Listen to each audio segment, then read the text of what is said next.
Perbaiki sholatmu, maka Allah perbaiki hidupmu. Satu cawan yang luas kandungannya, yang bisa menerima setiap keadaan dengan hal yang paling menyenangkan. Apapun yang kita lihat selalu nyaman. Yang kita dapati, kita ridha dengan apa yang Allah berikan. Keadaan itulah yang oleh Nabi itu diungkapkan dengan komen yang sangat simpel tapi dalam isinya. Kata Nabi, ajaban diambil mukmin. Orang beriman itu kalau benar imannya, maka kehidupan itu mengagumkan. Bila dia mendapatkan kesuksesan, dia iringi dengan kesyukuran. Sehingga sifatnya tetap proporsional. Dia sukses tapi ada keseimbangan dengan syukur. Sehingga tidak berlebihan menyalurkan kesuksesannya itu. Dan dengan sifat berlebihan itu hanya memberikan beban pada dirinya. Saya pernah sampaikan kan, di kesuksesan itu identik dengan gaya hidup. Rumus gaya di fisika itu kan selalu F1 banding lurus dengan F2. Apa yang didapat itu yang keluar. Tapi orang tidak boleh lupa bahwa F itu selalu berbanding lurus dengan P.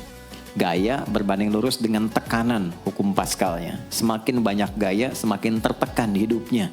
Itu bandingan nilai kehidupannya. Nah, jadi gaya itu diperkenankan. Karena itu bagian dari energi. W sama dengan F dikalikan S. Hukum energi kan begitu. Jadi hidup nggak mungkin kalau nggak ada energi. Tapi energi yang terbaik itu akan dihasilkan membawa kesuksesan kebahagiaan ketika ridha Allah tertanam. Saat dia sukses, dia bersyukur sehingga proporsional. Saat dia merasakan duka pun dia nyaman karena punya sabar. Nah, sabar itu mahal. Di Jepang ada banjir, itu bisa minta maafnya luar biasa, tak tahan dia bunuh diri. Di kita banjir bisa berenang. Itu gambaran. Cuma kalau nggak seimbang repot juga. Nah, membangun keseimbangan itu butuh konektivitas yang kuat dengan Allah. Konektivitas itulah yang dalam bahasa agama disebut dengan sholat namanya. Ya, di pertemuan lalu kita sudah mencakup beberapa bagian dari sholat itu. Tapi saya ingin tekankan sedikit untuk menguatkan. Sholat berasal dari kata wasala atau silatun. Dasarnya kata wasala yang berarti terkoneksi dengan kuat, terhubung dengan erat. Kita pernah dengar istilah silaturahmi kan? Ya kan? Kalau kita kumpul, bahasa kerennya saya mau silaturahmi kan? Tapi goalnya tercapai nggak? Ya, silaturahmi itu kan dari kata silah, terhubung dengan erat, rasa sayang dan perhatian. Sehingga parameternya itu bukan saat datang. Kalau datang kita nyapa wajar karena orangnya ada. Tapi kalau berpisah kita masih ingat, masih peduli, masih mendoakan, masih ngontak, itulah silah namanya. Di setiap keadaan kita masih terkoneksi. Keadaan kita yang terhubung dengan Allah.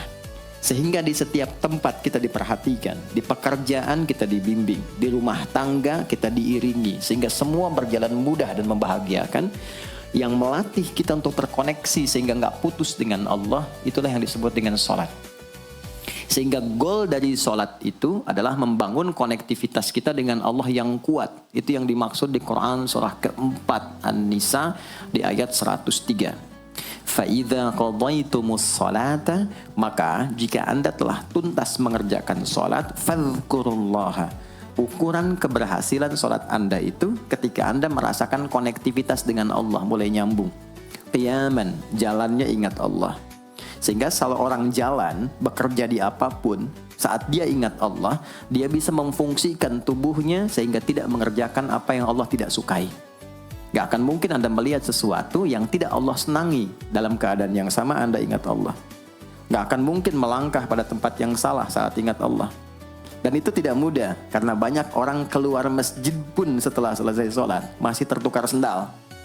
Padahal kalau dia ingat Allah, nggak mungkin itu terjadi. Itu pelajaran dasarnya. Wa qu'udan wa ala junubikum. Baik itu duduk, bahkan sampai berbaring. Ada koneksi. Nah jadi, singkatnya, sholat itu semua gerakannya, semua bacaannya, dari mulai kita bertakbir sampai kita salam, bacaan yang mengiringi, itu bukan sekedar gerakan hampa makna, formalitas kita bergerak dan berakhir, bukan sekedar membaca bacaan yang tidak ada isinya, Tapi semua bimbingan bagaimana kita diajarkan langsung oleh Rasulullah bisa mengoneksikan lewat gerakan dan bacaan itu tersambung kepada Allah, sehingga feedbacknya semua apa yang kita bacakan dijawab oleh Allah. Semua gerakan yang kita lakukan ini hakikatnya bimbingan tentang inti kehidupan kita. Jadi di sholat itu ada bacaan, ada gerakan, ada hikmah, ada maknanya semua. Jadi bukan kita takbir begini hampa saja, tidak. Kenapa mesti begini? Kenapa tangan yang kanan menutup yang kiri? Kenapa bacaannya setelah itu ada iftitah, ada al-fatihah? Itu ada maknanya. Dan dahsyatnya, semua profesi-profesi sahabat dan generasi setelahnya yang belajar dengan benar tentang sholat ini, itu semua merubah hidupnya jadi lebih sukses dari apapun yang mereka pilih dalam menjalani hidup. Dan yang paling hebat, itu yang menjadikan Nabi mendapat perintah pertama bukan zakat, bukan haji, bukan umrah, bukan puasa, tapi sholat. Dan perintahnya khusus, spesial, disampaikan dalam peristiwa Isra Mi'raj untuk memberikan pesan begitu tingginya nilai sholat ini untuk kehidupan manusia. Mohon izin maaf bagi teman-teman yang baru bergabung, supaya tidak banyak mengulang, teman-teman bisa cek kembali di pelajaran sebelumnya. Kita kemarin telah selesai di pembahasan iftitah, dengan tangan kanan meletakkan di punggung yang kiri, lalu kemudian diletakkan di atas dada seperti ini. Kesimpulannya adalah, saya cepat saja, dari mulai kita bertakbir, kalau ingin terkoneksi dengan Allah, maka fokuskan diri kita untuk tersambung. Buang urusan dunia semua ke belakang. Jangan bawa dalam sholat. Kalau ingin kita tersambung dengan Allah, tepikan yang lain, hadapkan diri kita, pasrahkan. Hanya Allah yang tinggi, yang agung, yang istimewa. Kalimat agung, tinggi, istimewa itu disebut dengan akbar. Maka kita ucapkan Allahu Akbar. Kita buang semua urusan dunia ke belakang, pasrahkan diri kita, hadirkan sekarang hanya Allah yang agung saja. Itu poinnya. Kenapa problemnya tidak sedikit orang sholat itu sulit menemukan kekhusyuan? Karena dia bertakbir masih membawa dunia. Dia tidak sholat dengan memahami gerakan takbirnya. Dia jadikan sebagai formalitas. Apakah benar? Secara fikih benar. Gugur kewajiban, dapat pahala sesuai keikhlasan, tapi value dari sholat yang mahal itu nggak dapat. Itu poinnya. Buang semua urusan dunia, kemudian tambatkan diri kita hanya kepada Allah. Dan uniknya kata Nabi, di fase itulah setan mulai bertugas yang mengganggu kita, supaya kita tidak fokus untuk memahami dan melakukan apa yang kita baca dan kita gerakan. Ada setan khusus menggoda orang sholat, namanya khanzab. Nanti ada 9 jenis setan yang detil tugasnya itu berada di sekitaran kita. Mungkin satu kali Mas Baim kita belajar tentang fikih setan. Belum pernah ada kan ya? Anda kalau kesini cuma tahu jalan yang lurus, nggak tahu macetnya, nggak tahu lubangnya, sulit menghindarinya. Kebanyakan orang belajar tentang malaikat tapi nggak belajar setannya, sehingga nggak tahu setan apa yang sedang memprovokasi dirinya. Di Quran, malaikat disebutkan 88 kali, setan disebutkan 88 kali. Kalau kita cuma dengar motivasinya, nggak tahu provokasinya, kita nggak tahu bagaimana cara menghindari yang ini. Itu poinnya. Khanzab itu, dia menggoda orang sholat, dimulai dari takbir. Jadi kalau belum takbir, Anda bisa merasa fokus apa saja. Nggak percaya silakan. Sebelum takbir tuh bisa siap fokus. Tapi begitu Anda mulai bertakbir, di hadis riwayat Abu Daud, Allahu Akbar, fayaqulu syaitanu. Maka di sini setan mulai tugasnya untuk mengganggu orang supaya nggak dapat nilai-nilai tadi. Maka dia berkata, udhkur kadza. Kamu ingat ini ya, kamu ingat itu ya. Betapa Anda memulai dengan membuang semua urusan dunia. Tapi kalau sudah takbir, itu setan yang install. Masuk sendiri dia. Makanya kalau nggak percaya silakan nanti zuhur tuh ya. Begitu Anda takbir, itu masuk semua. Ingat ini, ingat itu, mobil parkir di mana. Sampai ceramah saya sekarang pun itu akan masuk. Ingat ya, ada setan yang goda. Nah itu setan itu.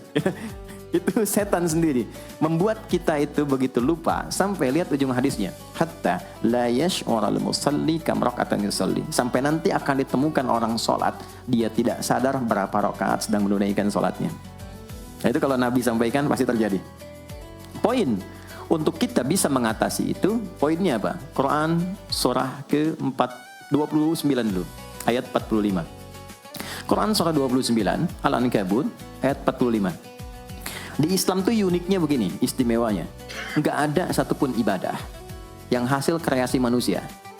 Semua terukur. Ini dalilnya, alasannya, landasan kita ibadah itu dari Tuhannya ini. Penjelasan contohnya ini dari Nabi. Pakemnya begini, kodifikasi ilmunya seperti ini, sehingga terjaga sampai kapanpun. Dan tidak ada satupun yang kita kerjakan dalam ibadah, kecuali semua punya landasan yang kuat. Dan hebatnya diterangkan, ini caranya, ini bacaannya, ini maksudnya seperti ini hikmahnya.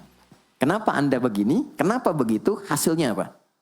Ketika seseorang sedang memulai sholatnya, dari awal dia pengen fokus, tapi ketika dia mulai bertakbir, muncul godaan, maka sebelum sholat ditunaikan, Allah sudah ingatkan, Utsdu ma uhya ilaika minal kitab.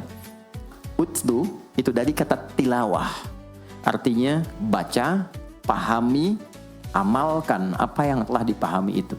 Jadi sejatinya sebelum sholat, kata Allah kalau ingin menikmati sholatnya, ingin tahu value dari sholat dan dihasilkan seperti orang dulu meraihnya, maka jangan kita terfokus untuk formalitas saja. Yang penting benar bacaan, takbir sampai salam terjaga. Betul, sekali lagi, itu menggugurkan kewajiban, formulasinya selesai, secara fikih tuntas, tapi hikmah sholat yang tadi itu kita nggak dapat. Maka yang terjadi apa? Baca dulu, tilawah, utslu, baca, pelajari dulu sebelum sholat. Kemudian pahami, kenapa takbirnya begini? Kita kemarin sudah belajar. Kenapa tangan kanan menutup yang kiri? Apa maksudnya sampai kita diperintahkan sholat? Bagaimana kemudian saat kita baca Al-Fatihah? Kenapa yang dibaca itu? Apa yang jadi bimbingan dari Al-Fatihah untuk kehidupan kita? Kalau sholatnya seperti itu akan merubah hidup kita. Itu langsung Allah sampaikan demikian. Lalu kerjakan, wa aqimis shalah, tunaikan sholat seperti aku tadi isyaratkan, kata Allah. Inna sholata tanha 'anil fahsya wal munkar. Maka jika engkau menunaikannya seperti itu, sholat akan merubah hidupmu. Itu kata Allah tuh. Minimal mendorong kita berbuat jadi lebih baik. Jadi bukan sekedar menjadikan kita pribadi baik, tapi semua yang kita kerjakan menjadi lebih baik. Itu sholat. Itu yang bisa merubah seorang Jundub bin Junadah yang dikenal dengan Abu Dzar al-Ghifari. Ini teman-teman, kenapa Ghifar itu viral? Ghifar itu adalah desa pembegal. Jadi semua sekampung begal semua. Sekampung. Pimpinannya namanya Jundub bin Junadah. Jundub bin Junadah. Singkatnya masuk Islam. Saat masuk Islam, secara singkat saja, Nabi arahkan, diajarin sholat. Betapa sholat merubah hidup beliau jadi lebih baik. Kembali ke kampungnya, mengajarkan, singkatnya apa? Madinah heboh dengan kedatangan tapak kaki yang ternyata itu orang-orang Ghifar. Sekampung kurang lebih masuk Islam dan berubah jadi orang baik semua. Merubah hidup mereka. Jundub orang sukses, setelah itu jadi ustadz. Ini mungkin yang menginspirasi judul preman jadi ustadz. Ini tadinya pembegal semua. Sekampung sukses, jadi orang baik, aktivitasnya berubah lebih berkualitas. Untuk memberikan inspirasi ke generasi masa depan bahwa kami dulu pernah begini, dengan sholat kami berubah, kesuksesan kami raih, maka diviralkanlah nama daerahnya, tambahkan al di depannya, ujungnya tutup dengan i, maka dilekatkan nama bekennya, kunyah namanya Abu Dzar al-Ghifari. Al-Ghifari itu untuk memberikan kesan begini, saya ini dari Ghifar, itu kampung jelek, desa tempat pembegal, tapi Islam merubah saya menjadi lebih baik. Sholat mengarahkan saya punya kualitas hidup yang lebih baik. Itu poinnya. Sejak peristiwa itu, orang-orang Islam dari manapun yang bukan Arab itu selalu melekatkan nama daerahnya untuk mengenalkan Islam pun sudah sampai ke tempat saya. Buktinya saya menjadi baik. Ada namanya Muhammad, punya bapak namanya Ismail, punya kakek namanya Ibrahim, kakek buyutnya Al-Mughirah, eyang buyutnya Al-Bardizbah, tinggal di kecamatan Ju'fah, kabupatennya Bukhara, provinsinya Khorasan, negaranya Uzbekistan sekarang. Maka karena dari Bukhara, dia kenalkan diri, datang ke daerah Arab, saya dari Bukhara. Rumus yang sama, tambahkan al di depannya, ujungnya i. Maka dia katakan, ana al-Bukhari. Itulah Imam Al-Bukhari, bukan orang Arab. Kita punya guru besar Syekh Nawawi dari Banten, ana Nawawi Al-Bantani, ana Ahmad Yasin Al-Padangi. Tapi kesan kota itu untuk menunjukkan Islam telah sampai ke tempat saya dan merubah saya menjadi lebih baik. Kang Baim datang ke Mekah umrah, katakan saya Baim Bong al tanahku siri. Maka kesan yang dibangun itu telah sampai ke tempat saya, merubah saya lebih baik. Saya Arman al Pondok Indahi misalnya kan, tidak masalah. Itu sah.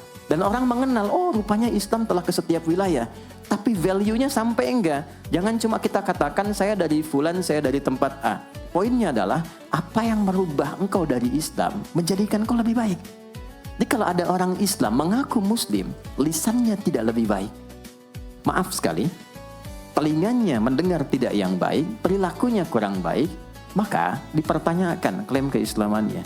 Sudah sejauh mana saya mendapatkan keberkahan dari Islam itu?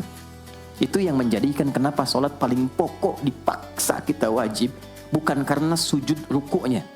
Anda tidak sujud pun tidak akan menurunkan status Allah sebagai Tuhan, tetap Tuhan. Tapi ternyata ada value besar yang dengan kasih Allah diminta kita sholat supaya kita minimal jadi orang baik dan sukses dalam hidup.